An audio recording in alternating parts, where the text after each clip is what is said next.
What's going on, guys? I am back with more hat format replay review for you guys.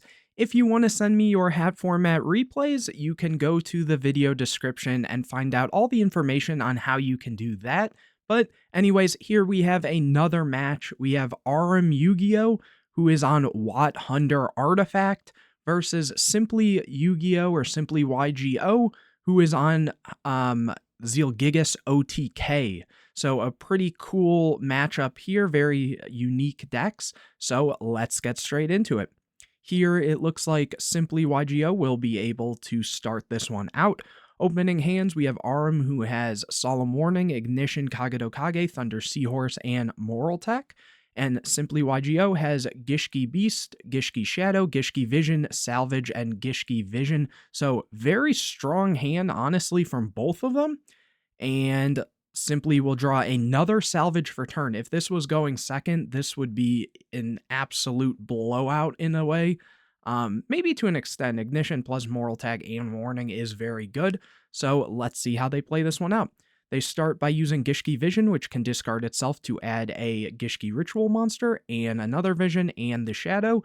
They're all soft once per turn. On discard, Shadow adds the spells, and again, Vision adds the monsters. So here they'll be adding 3, adding a copy of Zielgigas, and Aquamirror. Then here they will activate Aquamirror and summon the Zielgigas by getting rid of the other copy of Zielgigas. Next, they'll use Aquamirror, which can shuffle itself back into the deck and target a Gishki Ritual monster in your grave and add it back to your hand. So here that's what they're going to do, adding back the Zielgigas. Next, they set 1 and activate the Zielgigas, which you pay 1,000 life points, draw a card, reveal it, and if it's a Gishki monster, shuffle 1 card from the field into the deck, non-targeting. Some people will use this turn 1, while other people will choose not to, because if you're going first, obviously your opponent has no cards on board, so you will have to shuffle your own cards, and it's a little risky in a sense, I feel, because there's a point where you might have to shuffle your own things.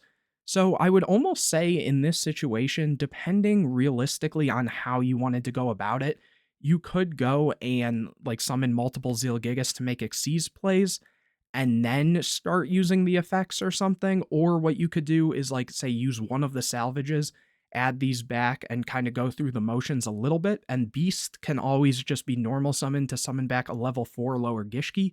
So you can like bring back, say, the Shadow and make an Xyz or something, or at least at that point you can shuffle back your beasts and things to try to get plays. It's really up to player preference, but here we do see them choosing to risk shuffling back their own salvage for a draw. So they pay 1,000 and it's a crow, so they will get to keep it, and luckily they don't have to shuffle anything back. Here salvage will add a Shadow and Vision back. Probably going to see those discarded. Yep, just to do kind of the same play. I would assume they're going to go through this motion a handful of times, which very similar, shuffling back, adding back. Are they going to pay the 1,000 here? Yes, they are. And this time they get an MST, so that's pretty good. You know, you don't want to hit the Ignition, but if you MST the Moral Attack on their turn or the Warning, that is very good. Activate Salvage. They're just going to keep going. They have all the gas to do this. Very strong opener, as I mentioned.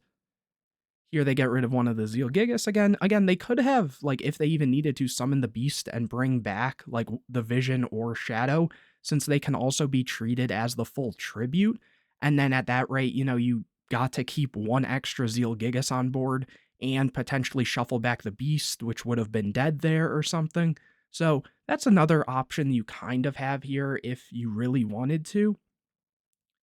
And here, again, just shuffling everything back. It's all soft once per turns. Now, this is the new one, so they can use the effect again. All the Zielgigas are soft once per turns. Here they find a copy of Grizel Prison, which is such a good card. So what this one does is if you control a face-up ritual, that was ritual, tribute, ritual, or fusion summon, or I guess I should say a face-up monster, until the end of your opponent's next turn, neither player can synchro or Xyz summon. Synchro and Xyz monsters cannot attack, and their effects are negated. So it's sort of like a D barrier. And so had they gone for the Gishki Beast route, they would have still been able on their turn to overlay one of the Zielgigas into any, rank 10, whether that's like a Gustav Max to do some early damage and it's a big beater or defender, or something like a Sky Palace Gangari Day to potentially out cards, and they would still have another Zielgigas on board for the Grizel Prison to resolve. Um, Again, this play is completely fine too, but that's just another option for anyone who's interested in this deck. Here they're going to set Grizel Prison and pass turn. So I guess they do keep some follow-up. They don't even go like Gishki Beast into Shadow to make a rank 4 or something. Here, Arm finds a copy of Hunder. They think. They go Thunder Seahorse, which can discard itself to add 2 level 4 light thunder monsters with the same name with 1600 or less attack from their deck to their hand, but they can't special summon the turn they activate it. Here it looks like they're going to add Wat Cobra. Summon Wat Cobra and attack directly. Its ability allows it to attack directly and then add a Wat monster when it inflicts direct damage. Here they're going to set the Warning, Ignition, and Moral Attack. And they're going to hit the Moral Attack, which, it is still Arm's turn, so he can't trigger that. Simply finds a copy of Aquamirror for turn. That's really strong. Here using Zielgigas. Gets a copy of Fish Depth Charge. Use the other one. Gets a copy of Mound of the Bound Creator. So now by activating this, Arm could potentially choose to ignition this, but what this is going to do is it's going to make so level 10 or higher monsters on the field can't be targeted or destroyed by card effects. So these are basically just protected, and then if it kills a monster, it'll also do 1,000 damage. Activate Aquamirror, summoning the other... Oh, they're thinking. Maybe they're going to warning this. They do choose to warning it. Here they go Gishki Beast, summon back the Shadow, overlay both for a Direwolf. They say it's good, they're going to use it and pop the other back row. That's unfortunate, because now the Ignition is going to trigger. Popping the Mound of the Bound Creator, and also this should trigger. They set a Moral Attack, yep. And they just pass. I mean, they were kind of just going to lose there anyways. They're having a bit of back and forth. Let me see. Did it matter? Would have negated Dire. I don't know. It doesn't really seem like... Well, actually, wait. It says... Oh, so this is only their second hat tournament, it looks like, for Simply. So if some of the plays do seem a little off, maybe that's probably why. But regardless, they did seem to take that game. So, it's obviously working out for them good enough. And into game 2, it looks like... Oh, wait. What actually happened? Who won that one? Oh, Arm won that one? Huh. Oh, I guess they paid so much life that, they knew there was another Wat Cobra and stuff, so I guess they would have maybe just pushed for game. Wow, it really kind of looked like Arm had given up there, but I guess it was the other way around. Wow, very impressive. So anyways, it looks like Simply YGO will be starting this one with the opening hand of Beautiful Princess, Bottomless Trap Hole, Grizel Prison, Upstart Goblin, and Soul Charge. And Arm opens Moral Attack, Kagado Kage, Debunk, Instant Fusion, and Duality. Oh, he accidentally drew for turn. I think he also thought he was, had lost that one. But here, Simply will get a copy of Gishki Aquamirror. Goes Upstart for Salvage. Summon Beautiful Princess, banish, summon Abyss. Abyss will then search, probably for a Vision, yep. Vision discard to add a Zielgigas. Activate Soul Charge to bring back the Vision. Just because it can be used as full tribute. Yep. So they're going to go for the Aquamirror, and the reason they're doing this is also because they have Grizel Prison, which is a pretty solid card, as I mentioned before. Use the effect. Here they draw a Beautiful Princess, which in this case it would have been good even if they hit a Gishki monster, because they could have shuffled back the Abyss, but they're going to set the Grizel and probably this Bottomless here, and pass it over. Here Arm gets a copy of Sanctum off the top. Activates Duality, revealing Sanctum Ignition and, was that a Hunder? And they take the Ignition. Activate Ignition, blind hitting a back row, which is the Grizel Prison, which will be chained, and then setting a copy of Moral Attack. Because they use Duality, the Kagado Kage probably wasn't even coming up here, so this is kind of irrelevant here at the moment.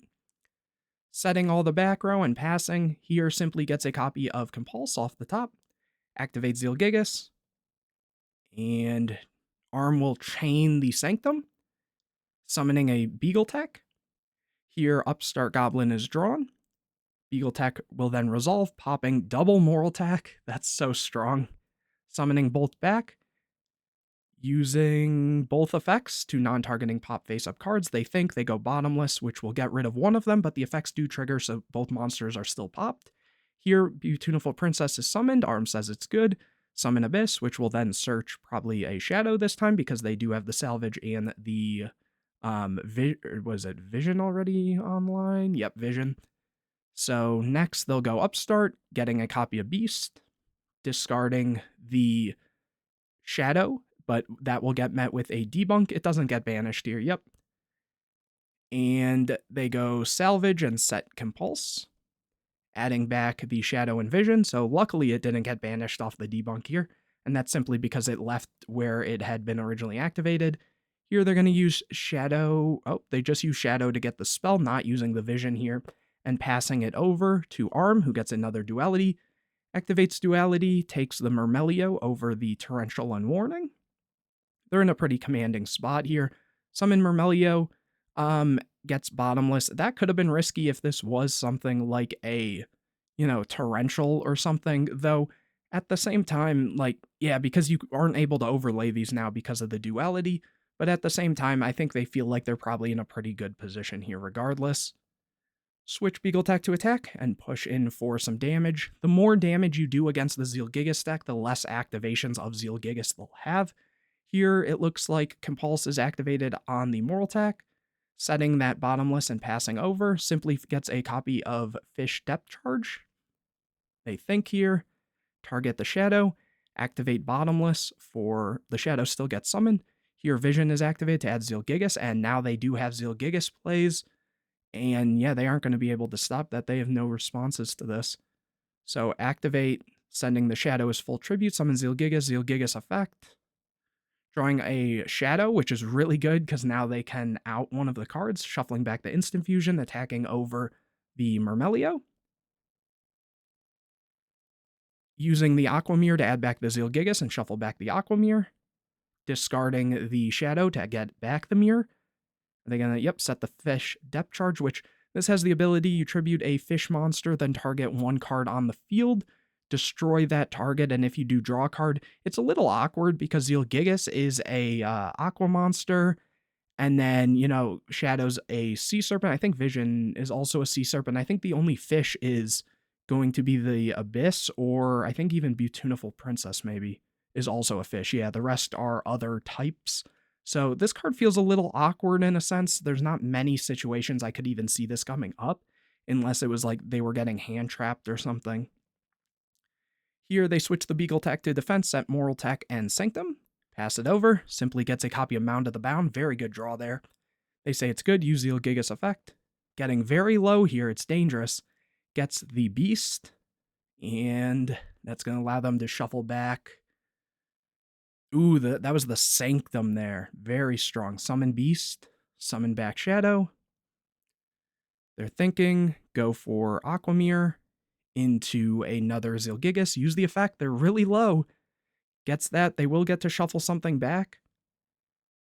Attack over the Beagle Tech. It'll do an extra 1,000.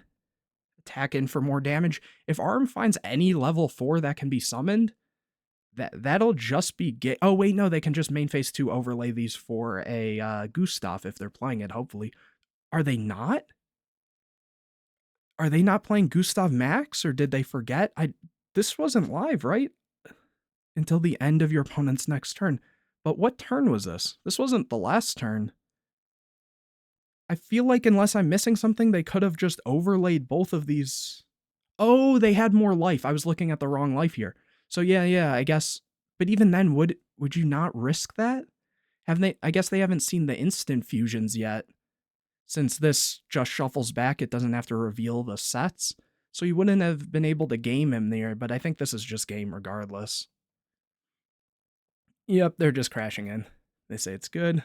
And moving on to a game 3. Okay, so very shocking 2 games here, but it looks like Arm will get to start out this one. So we will see if it plays out any different. Opening hands, we have Bottomless, Sanctum, Torrential, Call the Haunted, Instant Fusion, so now they'll know about Instant Fusion, maybe, hopefully, we'll see. And simply has Upstart, Vision, Shadow, Debunk, and Salvage. Salvage plus Shadow and Vision is crazy. Drawing a copy of Moral Attack for turn, setting a bunch of back row, passing, simply gets another Upstart, activate and gets a Zielgigas. Activates and gets a Soul Charge. I might have, honestly, if I were them, activated the Shadow and Vision first just to deck thin so you're not drawing into the same cards you would technically be searching in a sense. But I guess if they're planning to use these as full material too, maybe that's alright. We'll see. Here, they do the Vision for Zielgigas. Shadow for Aquamirror. Use Aquamirror, summon Zielgigas by sending a Zielgigas. That gets met with Torrential, activate Salvage. Slowly losing resources, but luckily the Salvage does get them back in here. Aquamirror to add back the Zielgigas. Shuffling back the Aquamirror. Activate Shadow Vision to add again. Here they're gonna go Aquamirror, sending the Zielgigas, maybe? Nope, they say it's good. And here, you could see the Sanctum activated, which it is. Summon Beagle Attack, yep, to just pop it. Popping Moral Attack, summoning Moral Attack, popping Zielgigas before it can use the effect. Use Aquamirror, though, to shuffle back. And... oh, they do go for the Soul Charge. You can Ritual Summon this card. Is that even legal? I guess I feel like... huh, I guess so. Once it's properly summoned the first time, I guess. I feel like you never really see people bringing back ritual monsters. Huh, that's kind of funny. You don't really see that, but that does get met with Bottomless. So honestly, they might just be out of it in most cases. Because, like, this can make a rank 5, which can keep them off a lot. They will then have the Call the Haunted to bring back a Moral Attack as Disruption. If they see any 4, they will then have 4 access. Set the Debunk pass. Ooh, Ignition is drawn. Activate Ignition to blind pop the back row, set the Moral Attack. They could go for Durendal here. Maybe, in a sense. Overlay both, but is that even better than just making a Pleiades? Nope, Pleiades. Pass. Simply gets a copy of Abyss. That's pretty strong. To get Vision, to get Forbidden Arts of the Gishki. Okay, this one's been a while, but I know this card was kind of decent. This card can be used to ritual summon any Gishki ritual monster. You must also tribute face-up monsters from anywhere on the field. Tribute monsters face-up on the field whose levels equal the level of the ritual monster for the ritual summon. Have the attack of the monster ritual summon by this effect. You cannot conduct your battle phase the turn you activate this. Huh, so maybe I was thinking of a different one, but that's even kind of cool in a sense too, but the levels aren't here. So that, I don't know what they're going to do with that, really. Oh, they just scoop. I guess that's what they're going to do. So, unfortunate game there from Simply here, but it was a pretty cool game. I was really confused that game one. I was like, who even won? And right away you saw even Arm tried to draw, so maybe he was confused there too. But overall, pretty cool game. We didn't really get to see much of the Hunder part of the deck, mostly just artifacts. But in general, cool game. If you guys enjoyed, please leave a like on it. Comment any questions or videos you want to see in the future. Subscribe to the channel and hit the bell to get notified anytime I put a new video out. Share this video with your friends and make sure to check out the video description to find out how to send in your hat format replays. But anyways, guys, I will see you in the next video.